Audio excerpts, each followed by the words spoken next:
Hello and welcome to New Filmmakers Los Angeles. I'm delighted to be here in this virtual interview experience with an absolutely brilliant documentary that we had at New Filmmakers Los Angeles in partnership with Easter Seals Disability Film Challenge. So great.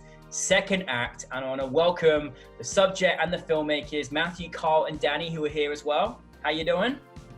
Hello. Oh, hello. Through the power of the internet, we're able to all be together. How wonderful is that? But for those that haven't seen Second Act, let's take a look at the clip. I had to relearn how to dress, how to use the bathroom, wash my clothes, relearn how to cook. I was literally going through phases of life that I had already gone through. I was severely depressed, but I met other people in the community, and that's what really started helping me grow as a person. I was with other people who were going through what I was going through, and it forced me to open my eyes and realize what I came out to LA to do, which wasn't just about acting. You know, it turned into me helping people and working with organizations that help people with spinal cord injury and brought me to the disability community. I had no clue that there was a community for people with disabilities. Thank you all for being here. So the virtual hug stretches from LA to up in the Bay Area. Thank you very much. Firstly, thank you for bringing your film to us. I know you were a finalist at Easter Seals, and that was amazing. But I also just want to say thank you for bringing it to us because your film was brilliant, and I'm so glad that people got to see it. So, but for those that haven't seen it, tell us the brief synopsis. So, well, it's really about Danny's life. So, the film Second Act, Danny J.Gomez, is about really Danny's journey, not only from Louisiana and going through Hurricane Katrina, but through a life-altering accident in 2016. But that was really the basis for it. And Danny and I had been working together for a number of years, and we decided to kind of make this film together and co-produce and co-direct.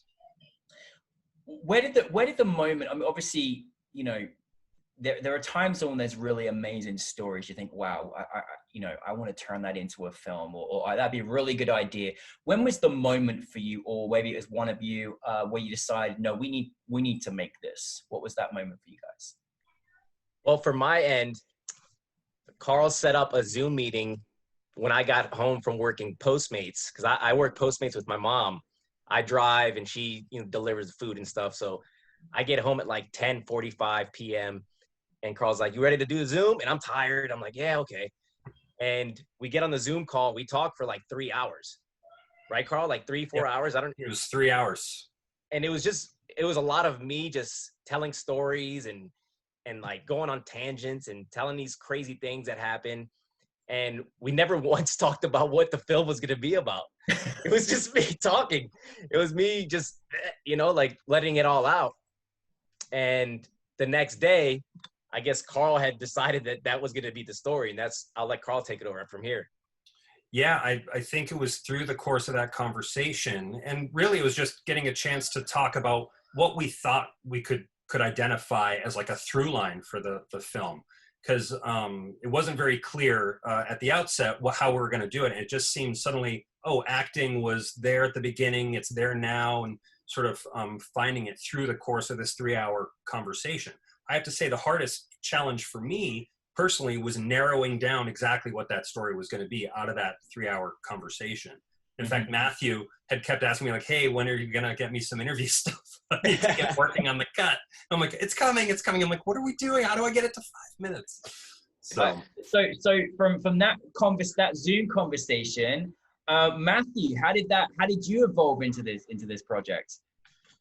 I met Carl at the Real Abilities Film Festival back in October of 2019, and we were just chatting, talking about what we do and what kind of projects we've done, what we do now, what we want to do later.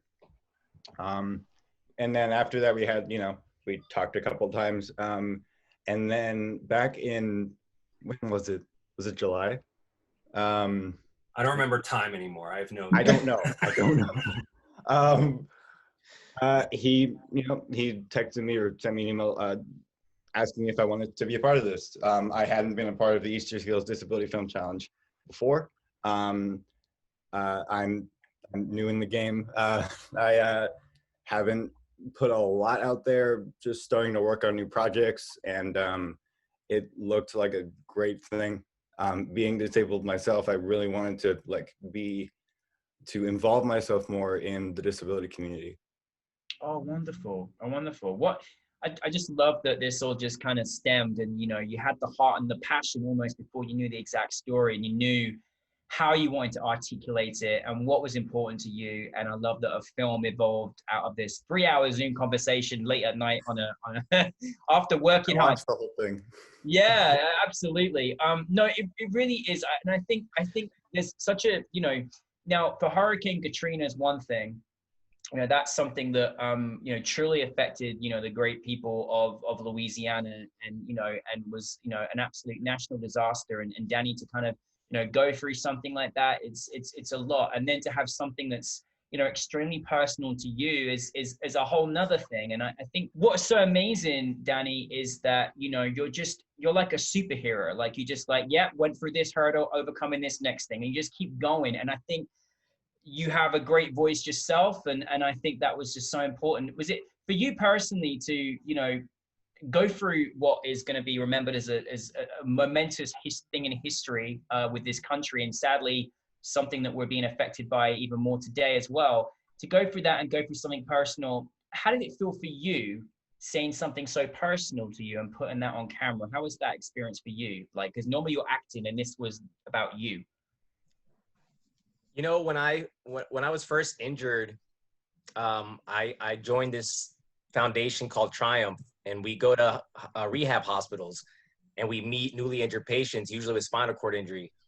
And because I was new, they wanted me to share my story, and I couldn't get through my story without complete tears and bawling, and because it was very difficult. I mean, my whole life changed. You know, I was an able-bodied person, and now I can't walk, or, you know, I can't control my body and stuff like that. So in the beginning, it was really hard, but the more that I started letting it out and sharing it with people, the more comfortable I got sharing the story. And now I take it as a tool to help and educate people, because it's okay to be curious about what we're going through. You know, just because we're disabled doesn't mean you can't not talk to us, or, you know, we get a lot of like being ignored or being looked over, literally, because I'm sitting down, you know. So I like sharing the story, and I get more passionate about it every time I tell the story. And I was happy that, you know, that Carl chose this to use as the film, because I do want to help people. Ultimately, that's what I found out after I got injured, that was my path, and my, you know, besides being an actor, what I'm here for is to help people and to help educate. Well, I mean, I think it really comes across about your character and you know, and who you are as a person. And, you know, it's also very inspiring to have your voice out there, as well as a filmmaker, as a person that's gone through major change in their life, like all these different things, and having conversation, you know. I think, again, it's, you know, the areas where we fall down as society is not having conversation, not educating ourselves, and even people that don't have, you know, maybe the understanding or empathy that they should have once they know someone's story and what they're going through. Now, Carl, like, I love that, you know, this again stemmed from something out of nothing. What were your first steps in making this project? How is it from your perspective? So because it's part of the Easter Seals Disability Film Challenge, which is this really sort of unique filmmaking competition, right? I mean, it specifically asks you to have people with a disability either in front of or behind the camera, and really wants you to promote that piece of it. So we've been doing this, like the story of the film, as you saw, you know, Danny and I met through the film competition, right? So it's really important to me personally to just sort of not only represent, you know, the best possible filmmaking we can in this time period, but the best possible stories we can tell in this very compressed time period. And when Danny and I first started talking about doing it again for this year, it just felt like a natural fit, right? It was just sort of like, we need to do a documentary. It needs to sort of lean into the disability storyline. And, you know, with Danny's history and what he went through, it just seemed like a natural fit. And that came out of that conversation that we had. So it was really a mutual decision. I mean, we could not have done this had Danny not opened up about his life and been so open about it.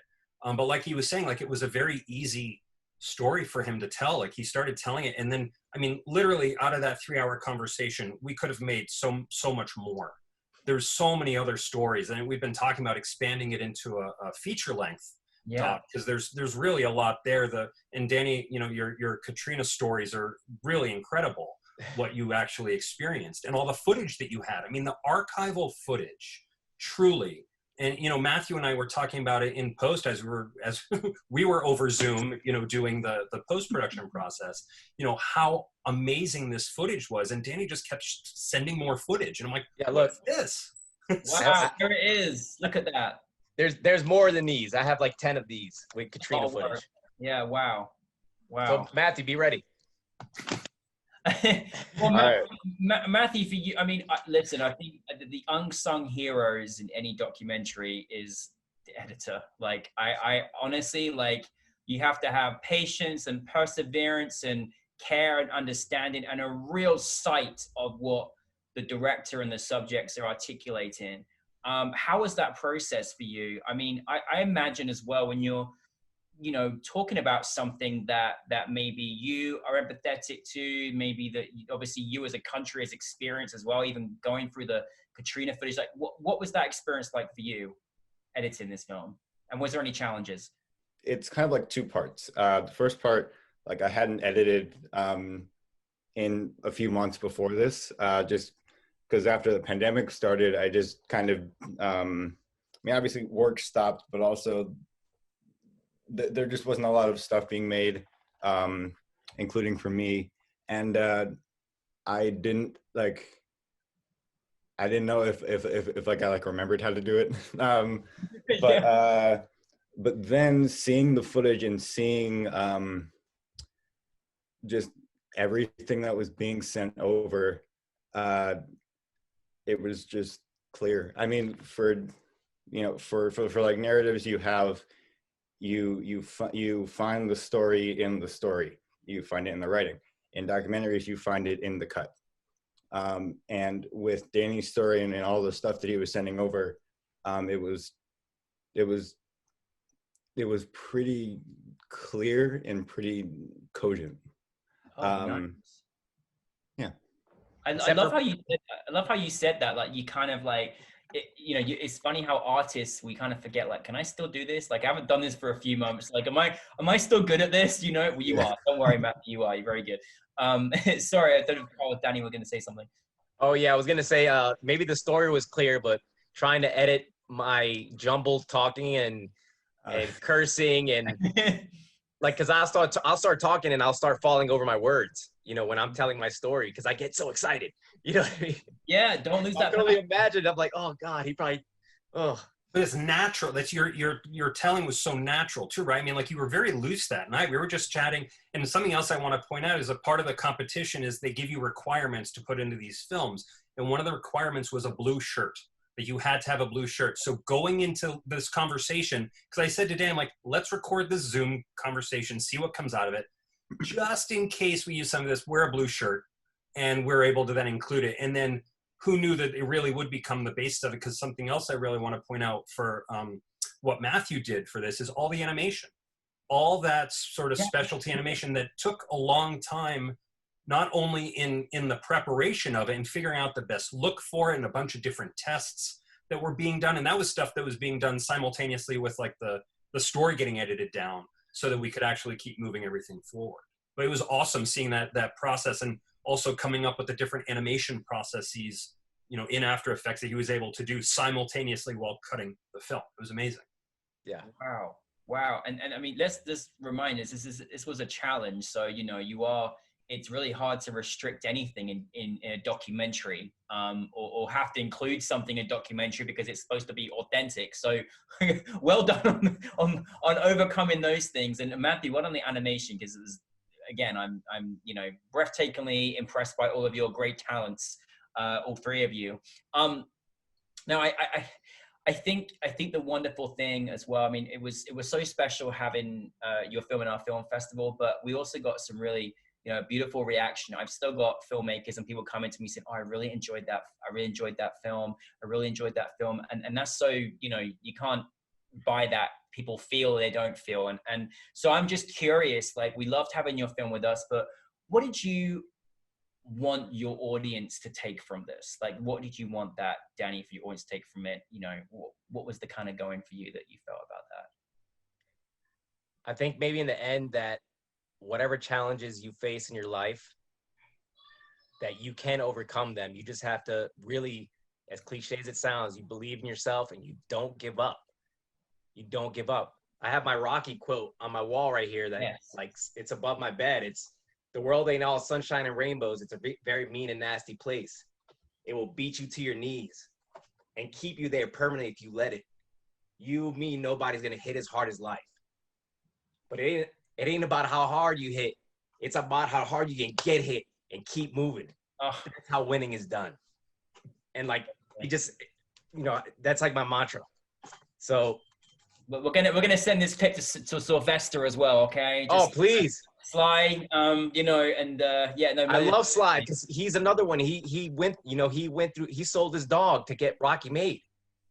You know, so you know, just you mentioned something. I don't want to underestimate anyone that's fighting for their dreams. You know, you're on the back end of a work day and you're like losing your mind. You're like, oh my goodness, I've got no brain energy left. And the fact that you and Carl had that conversation is just the strive and energy you need to be a creative person in this world. And you know, had you not had that conversation, it may not have got made. So, you know, I love that you know, you plowed through and here where we are today, which is wonderful. I'm just curious now, obviously you was part of a challenge, but what's next for you all together or individually? I'll take first, because one thing I do want to mention, and I don't you know, want to forget this piece, is that September is Spinal Cord Injury Awareness Month. And it's something that, you know, Danny can talk about some specific foundations that he's been involved with, but, you know, so people are aware, anybody can join the disability community at any time. So really just kind of keep that in mind when we're talking about inclusion and letting people, you know, especially with disabilities, be in front of or behind the camera. You know, we need to give people opportunities. Yeah, we do. So yeah, so I just wanted to make sure that we said that. You know, for me, I talked about maybe expanding. We're talking about expanding second act into a feature. So looking at, you know, ways that we can actually expand it into a longer form piece. I have a 48-hour film project coming up in a few weeks, which will be my 5th film made, you know, in this quarantine remote style. Wow. Oh, yes. So it's something, Danny's been involved in a bunch of them. So we've kind of gotten our feet wet in figuring out what the best way is to make this remote, you know, filmmaking thing possible. And something else I want to mention about that animation style, that we went into this film when we realized we had the Zoom interview, how to make something not look like a Zoom interview. And it was a process, but it was like, it didn't, in my mind, ever look like a Zoom interview until that very end, where we kind of gave it away a little bit, which was fun for us to do that. You fooled me, so it worked. Trust me. No, thanks, Colin. Thanks for mentioning that. And Dan, I'd love you to tell a bit more about those foundations as well. But thank you for mentioning, because, you know, we have to make significant changes to supporting people in front and behind camera. You know, and the game changers and decision makers have to do a better job at doing that. So thank you for pointing that out. And Danny, it is a very special month. So where can people kind of find out more about that? Or is there any kind of organizations that are special to you as well? So the first organization that really helped me get out of my depression was the Triumph Foundation.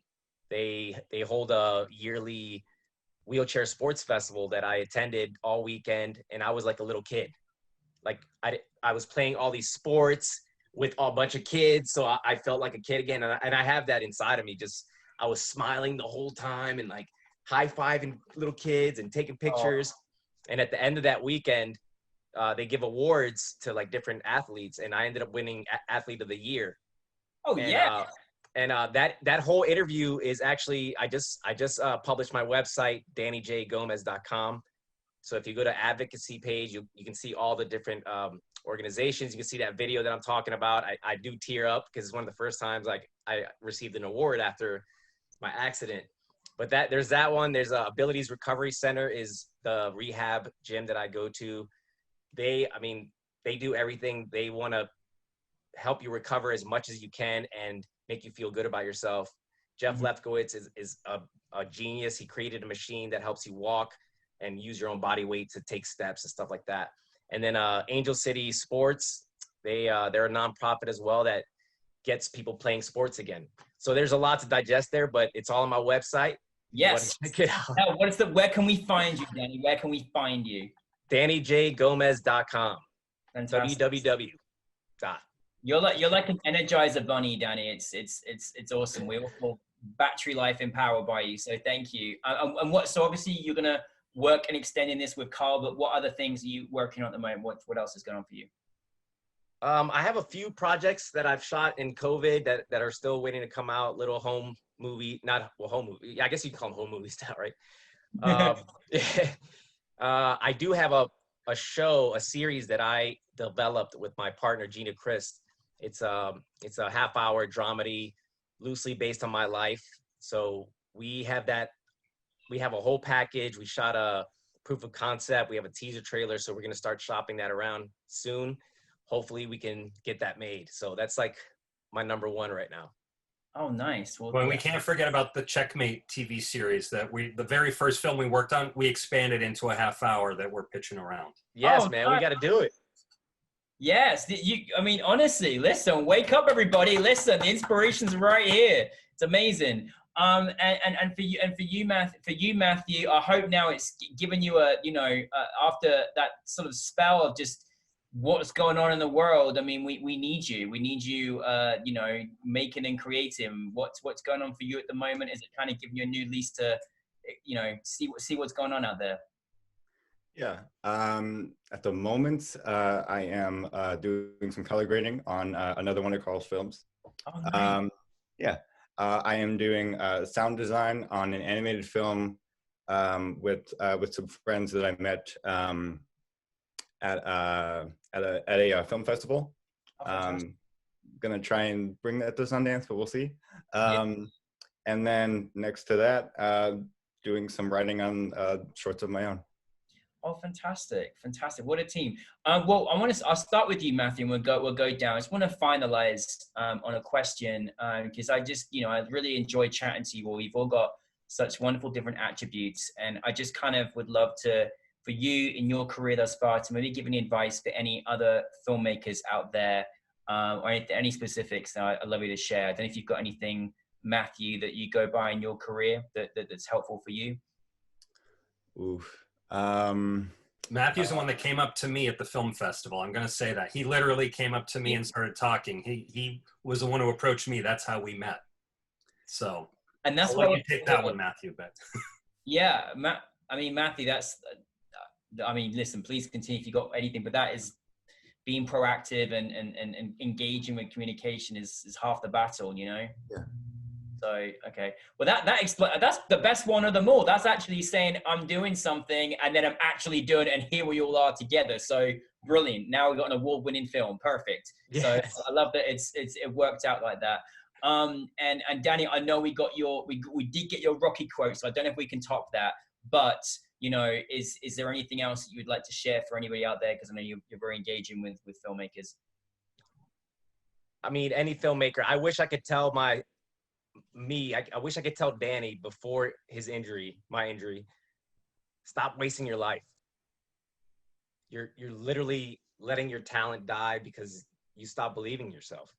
And I just want everybody to know that just believe in yourself. Yeah.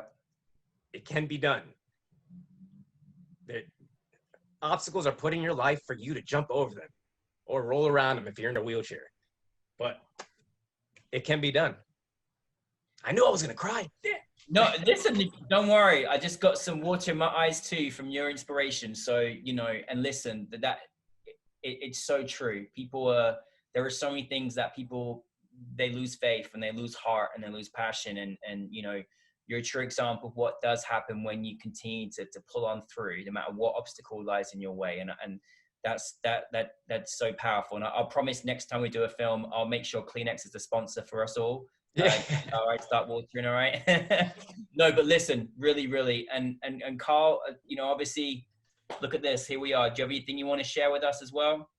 Well, I'm exceptionally grateful for the entire team that made this film, and you know, Matthew, who jumped in head first, essentially, like with very little notice when it was like, hey, we're going to do this. And it was like, yeah, I'm going to jump on board. Danny did the exact same thing the very first year, right? He was like, yeah, I'm going to say yes, and let's do this. You know, I think from my perspective, when I first started making films, I wasn't a confident filmmaker. I would use the words, I want to be a director. I'd make a 48-hour short film, show it off, and just keep saying, I want to be a director. I want to be a director. It's now 16 years later, and I am a director. I mean, I've learned through this filmmaking process to own the fact that I am a director. I've made these films. And whether the first few films were really that great or not, I mean, we were learning what to do. I was learning, you know, what my voice was as a filmmaker. So I think for anybody out there who wants to make a film, you have a phone at your disposal, most likely. You have this technology that, you know, when I was a kid, I didn't have. That you can do it. Just start doing it. Don't feel like you cannot make something. You have the tools at your disposal, and you can just have fun. The barrier of entry is so low in terms of making these films for these competitions. It just makes you actually do it. So that's excuse me, what I would encourage everybody to do. Oh my goodness, thank you. Well, this was a TED Talk, so, you know, you'll be seeing this on TED.com coming soon as well. That inspirational. But listen, thank you, Matthew. Thank you, Carl. Thank you, Danny. Thank you for bringing Second Act to us. I'm looking forward to the next act which you bring us, so whatever that may be. But sending lots of love, and thank you very much for bringing this film to us. So thank you all. Thank you for having us. Thank you so much.